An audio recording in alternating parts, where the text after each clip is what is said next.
제가 오늘 소개할 사건은 40대 후반 여성분 사건인데요.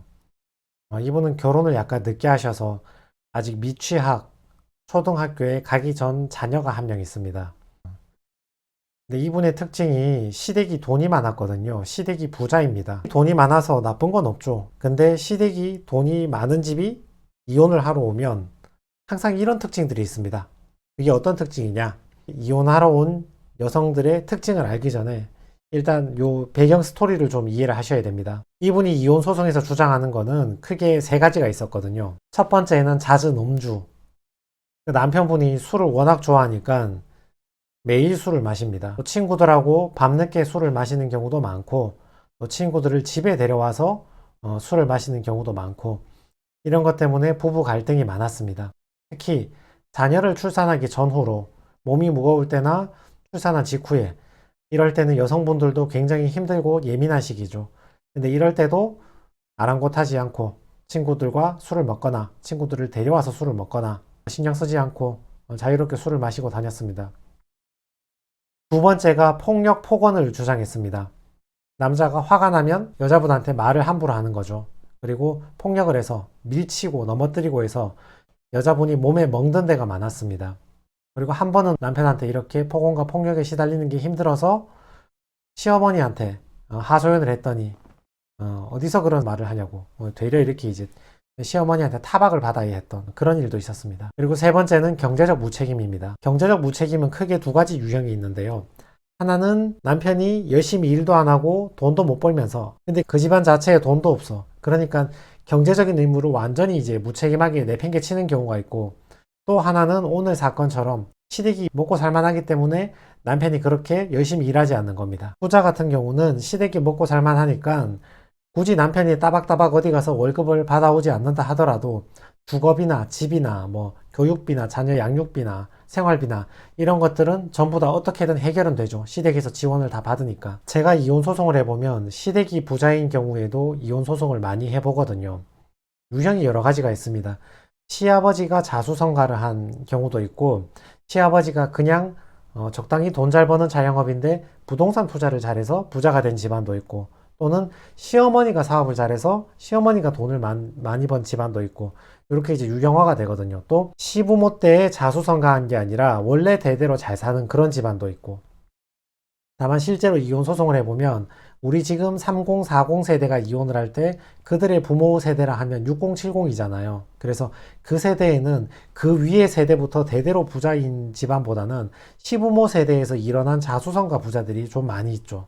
이 소송을 해보면 그 특징들을 몇 가지 말씀을 드릴 건데 대체로는 원래 부자보다는 자수성가한 집안이 그리고 시아버지가 자수성가한 집안보다는 시어머니가 자수성가해서 돈을 많이 번 집안이 훨씬 세고 갈등도 심하고 이런 느낌을 많이 받습니다. 상대적으로 원래 대대로 집안이 부자였다 이러면 좀 갈등 때문에 이혼할 때 오더라도 막 그렇게 감정적으로 격앙되거나 그런 경우는 잘 보기가 힘들거든요. 또 시아버지가 또 며느리한테 일일이 잔소리하고 갈등을 직접 일으키거나 그런 경우도 좀 드물고요. 근데 시어머니가 사업을 해서 일으켰다 그러면 며느리하고 세게 부딪히는 독한 느낌? 그런 느낌을 많이 받곤 합니다. 자, 시댁이 부자인데 이혼하는 집안의 특징. 자, 첫 번째 특징은 시부모가 갈등을 봉합을 안 합니다. 보통 며느리가 시어머니한테 하소연을 하잖아요. 자기가 너무 서럽고 힘들고 이런 거니까. 근데 며느리 입장에선 그렇잖아요. 그 얘기를 밖에 나가서 얘기해봤자 어차피 내 남편 흉 보는 거밖에 안 되고 그럼 뭐 누구한테 얘기를 합니까? 시어머니한테 알겠지.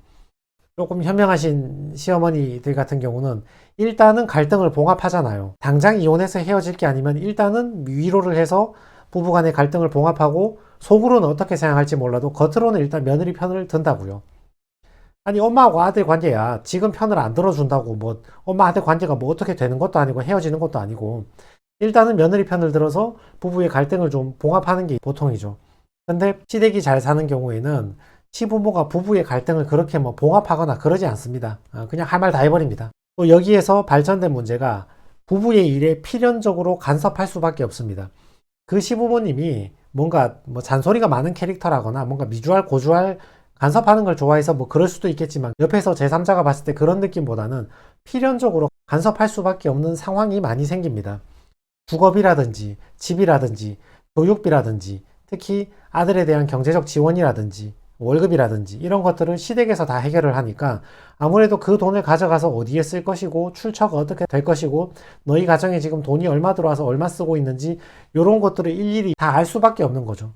그 금전의 출처가 시부모 본인들이니까 그 돈을 씀에 있어서 그 용도가 어떤지, 그 정도가 과한지 안 과한지 이런 거에 대해서 필연적으로 간섭할 수밖에 없는 거죠. 그 부모들이 할 일이 없거나 뭐 너무 속이 좁다거나 시간이 남아 돌아서 간섭한다 그렇다기보다는 자기가 자기 돈을 쓰는 거니까 필수적으로 간섭을 하고 끼어들 수밖에 없습니다. 두 번째 특징은 남편도 매우 당당합니다. 보통 여성분이 예민한 시기나 뭐 임신에 있는 시기라든지 출산 직후에 있는 시기에는 남편들이 아내 눈치를 많이 보잖아요. 근데 요런 집안은 눈치 보는 행동 같은 것도 좀 적죠.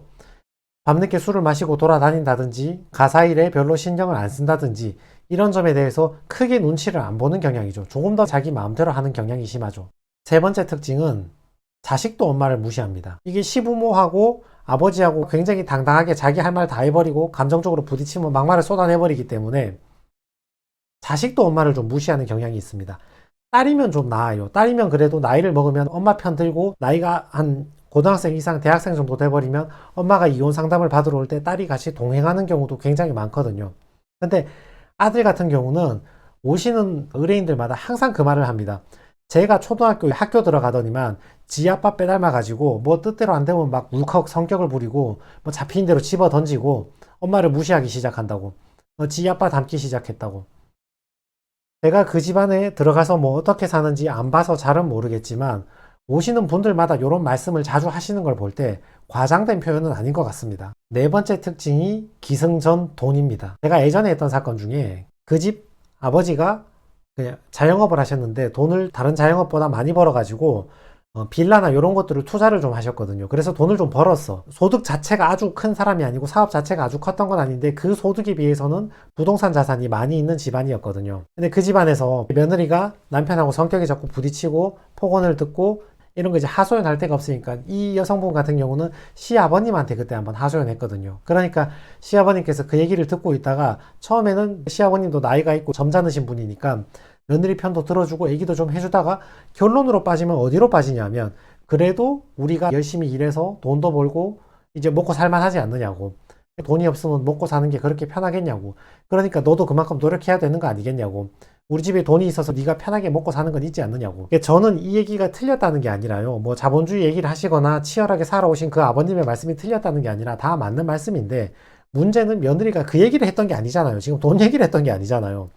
자수성가한 부모들이 특히 이런 경향이 강한데 금전적인 것에 집착을 한다거나 또는 금전적인 목표의식이 강하게 살아오신 분들이죠. 조금 더 돈을 벌어서 조금 더 잘 살아야겠다. 이런 물질적인 부분에 대해서 목표의식을 정확하게 타겟을 잡고 세월을 보내오신 분들이죠. 그러니까 세상을 바라볼 때도 그 기준이 잘 변하지가 않아요. 뭐 어떤 일을 판단할 때도 웬만하면 돈이라는 기준을 떼지 않고 이 돈이라는 기준을 결부시켜서 판단을 많이 하거든요. 그러니까 며느리가 부부간의 갈등 때문에 감정적으로 힘들거나 서럽거나 이런 걸 얘기해도 사실은 돈 얘기를 한 게 아닌데 자기의 감정적인 얘기나 자기의 난처한 상황이나 이런 걸 얘기한 건데 좀 들어달라고 또는 그렇게 힘들지 않게 해결할 수 있는 일이니까 좀 양해하거나 서로 좀 이해했으면 좋겠다고 그런 취지로 얘기를 꺼내도 처음에는 그 얘기로 시작하다가 결국은 돈 얘기로 끝납니다. 결국 그 얘기를 줄여보면 그런 얘기죠. 나나 우리 애가 열심히 일해서 뭐 돈을 번고 뭐 이런 게 있으니까 가정이 유복해진 게 있으니까 너도 그 덕분에 편한 게 있으니까 너도 잘해야 되지 않겠냐. 틀린 말은 아닌데 돈 얘기를 하려고 했던 건 아니죠. 그래서 어떤 얘기를 시작하든 내가 부부간에 어떤 갈등이 있고 어떤 문제가 있든 어떻게 얘기를 꺼내든 끝으로 가면 돈으로 귀결되는 경우가 많이 있죠. 그래서 가족 간의 대화가 기승전 돈으로 끝나는 경우가 많이 있습니다. 다섯 번째 특징이 선택 장애에 빠집니다. 이혼 상담하면 항상 빠지는 딜레마죠. 시부모 입장에서 적어도 손주한테는 굉장히 잘해주시거든요. 젊었을 때 열심히 사업을 키우기 위해서 노력도 많이 하고 굉장히 바쁘게 지내셨잖아요. 어떻게 보면 자기 자식한테는 정을 많이 못 줬다고요. 너무 바빠가지고 시간이 없어가지고.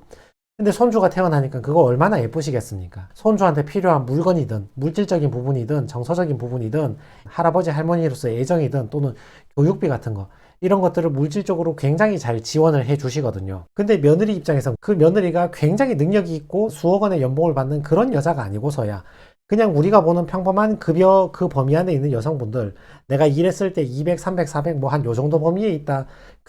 이혼하고 났을 때는 자녀를 양육하는 게 굉장히 그런 현실적인 문제로 다가오거든요. 이런 집안 같은 경우는 애가 취약전이다.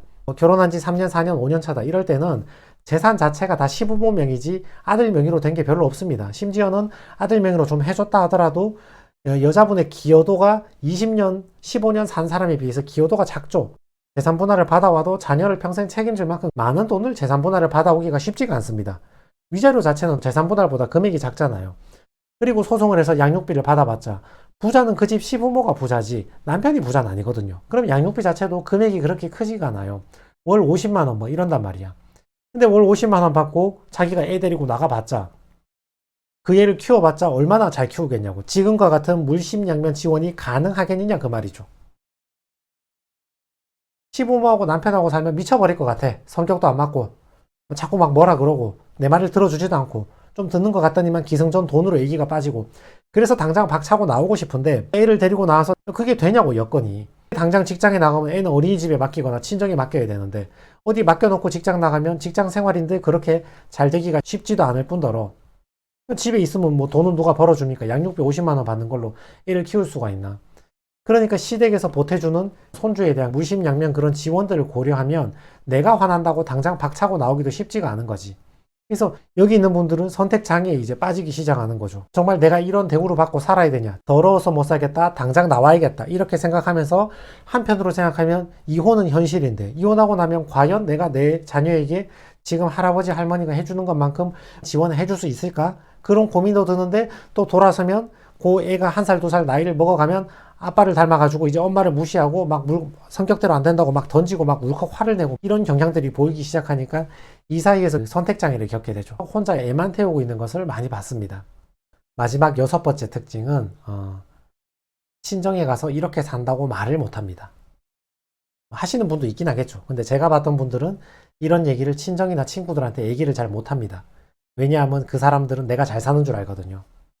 그러니까 어디 가서 하소연할 때도 없고 혼자 애만 끓이면서 되게 속상해 하시는 거지. 그렇다고 당장 애 데리고 나와버리면 지금 사는 동네보다 훨씬 못한 동네로 내려가서 더 힘든 삶을 살아야 될 것 같고 참고 살자니 옆에 사람들의 생각과는 다르게 어떨 때는 내가 한여인가? 이런 느낌이 들 정도로 살고 있고 이러지도 저러지도 못하고 있고 남들은 내가 잘 사는 줄 아는데 그들이 걱정할까봐 상처가 될까봐 친정에 가서 내가 이렇게 살고 있다는 것을 전부 다 하소연하지를 못합니다. 제가 영상 초반에 말씀을 드렸잖아요. 시댁이 잘 살아도 예상외로 그런 집에서 이혼을 하러 오면 이혼하는 분들의 특징이 있다고. 이런 6가지 특징이 있습니다. 여기 보시면 평생 폭언 폭행한 거 하지 않겠다. 앞으로 때리지 않겠다. 이런 말이죠. 내가 폭언을 당했는데 남편이 그래도 일단은 사태를 수습하려고 미안하다 그러고 다시 한번 살아보자 이런 상황이 나오면 이럴 때는 각서를 한 개 받아두는 게 좋습니다. 이런 각서 자체가 상대방의 폭행이나 폭언 자체를 이미 전제하고 암시하고 있고 자백을 전제로 하는 것이기 때문에 나중에 좋은 증거가 될 수 있으니까 멍든 사진들, 신체 부위를 보여드릴 수는 없어서 멍든 부위만 이렇게 보여드리는데 남편이 밀치고 이러면 넘어지고 부딪히고 엎어지고 하면서 몸에 멍든 부위가 많이 생기는 거죠. 요거는 소취하서입니다. 아까 말씀드렸듯이 시댁이 잘 사는 경우는 결국은 고민하다가 취하를 하시는 분들이 많이 계시거든요. 결국은 소를 취하는 걸로 결정을 내리셨죠. 이것도 하나의 특징이니까요. 시댁이 잘 사는 집에 그 이혼 청구를 했던 의뢰인이 하루아침에 갑자기 일어나서 기분 나쁘니까 이혼해야겠다 그렇게 오셨을 리는 없어요. 자기도 혼자 수십 번, 수백 번, 수천 번을 고민해 봤을 것이고 인터넷에서 이것저것 뒤져보면서 이혼하면 어떻게 되는지 이게 이혼 사유가 되는지 나처럼 사는 사람은 어떻게 사는지 이런 것들을 다 찾아봤을 거라고요. 그리고 오랫동안 심사숙고해서 알아보고 그리고 소송을 시작하거든요. 대부분의 사람은 그래요. 그런데 그렇게 이혼 소장을 제출하고서도 곧 이어서 자기 혼자 고민하고 갈등하고 남편하고 대화해보고 소취하서를 제출한다는 것은 정말 이분도 소송을 제기하고도 혼자 많이 고민을 하셨다. 교육이나 뭐 양육이나 이혼 후에 홀로서기나 이런 거에 대해서 혼자 많이 고민을 하셨겠죠. 제가 뭐 이 집안에 들여다보고 이런 건 아니기 때문에 구체적인 사실관계를 다 알 수는 없습니다. 그렇지만 제가 봤을 때 친정집도 돈이 많았다면 아마 소취하 안 하셨을 것 같아요. 오랫동안 갈등하고 힘들어하면서 시작된 이혼 소송이었지만 결국은 소를 취하고 다시 사시는 걸로 그렇게 마무리가 된 걸로 알고 있습니다. 부디 이제 부부간에 좋은 대화로 잘 해결되셔가지고 자녀분들하고 가족들하고 행복하게 사시는 그런 결론이기를 바라고 있습니다. 부자인 경우도 막상 이혼할 때 보면 특징들이 있더라. 네, 이상입니다.